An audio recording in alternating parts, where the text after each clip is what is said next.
Hello and welcome to another episode. As I said last week, there won't be a Kia Electric news today, which is Sunday. I'm recording this on the Saturday before, which is the 25th. I had my operation on my hernia on Wednesday. I was there all day and I was last on the list. I was in there from 7 a.m. and didn't get released until 7:30 p.m. Recovery's going well. The dressing's now off and the wound is looking good and clean. I've got a bit of bruising, which is to be expected.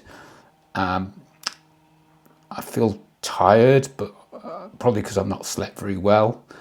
And it's coming along. You just got to give it time. I can't drive for a week at least.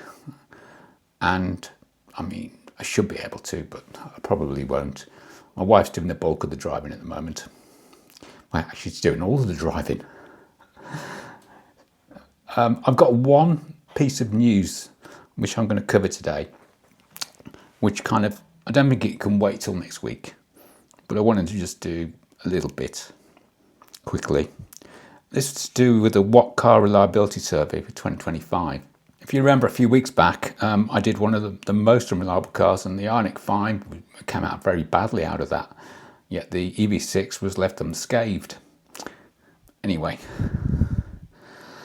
what I've got today is the most reliable cars, and this covers internal combustion engine, diesel and electrics and hybrids. So this is from 32,493 responses, 227 models and 30 brands.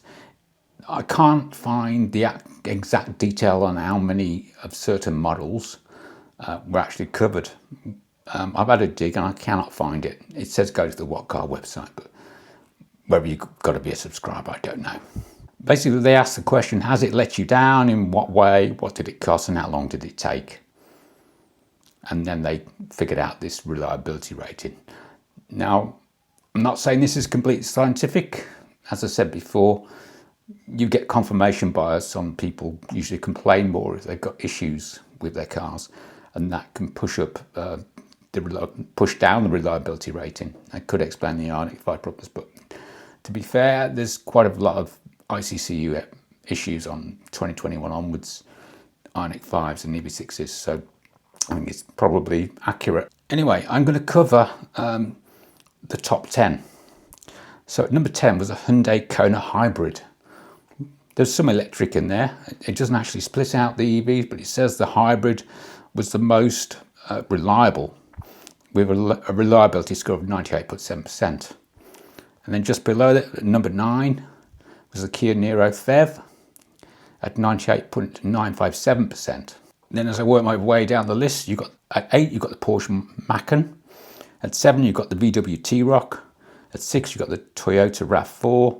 At 5, you've got the Vauxhall Grandland. At 4, you've got the Toyota Aygo X. And then in the top 3, you've got 3 cars. You've got the Toyota GR Yaris, you've got the Hyundai i10, and you've got the Kia EV3. And I'm absolutely shocked. When the EV3 came out first in Europe, you had a whole batch of maybe 100 or 200 ICCU failures. And I know this is just for the UK in this survey, and that doesn't cover the European problems. But I think it shows that the situation was improved before the bulk of us got hold of an EV3 in the UK. And I know there are a few instances of failures, and I know there's some instances of repeat ICCU failures. But I'm a bit gobsmacked, to be honest. So there you go. Let me know in the comments what you think. It is only after the first year, and we've not even had this car a first year yet, so maybe it's too early to say.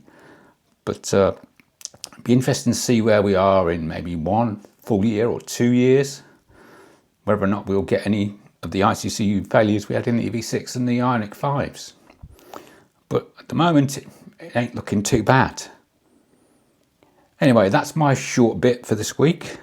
I'll just do a quick welcome channel members thing. Welcome back to Ian Lockhart, who's rejoined, and welcome to new channel member Richard Beagley. Thank you for your invaluable support. Anyway, like, subscribe, do all the usual things. Use my Octopus code. It works. It's in the comments. Someone tried it last week and said it didn't work. I tried it.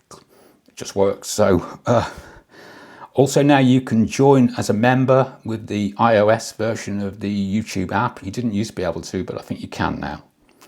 Anyway, more episodes coming out this week which are pre-recorded. I hope you find this useful. Thank you for watching.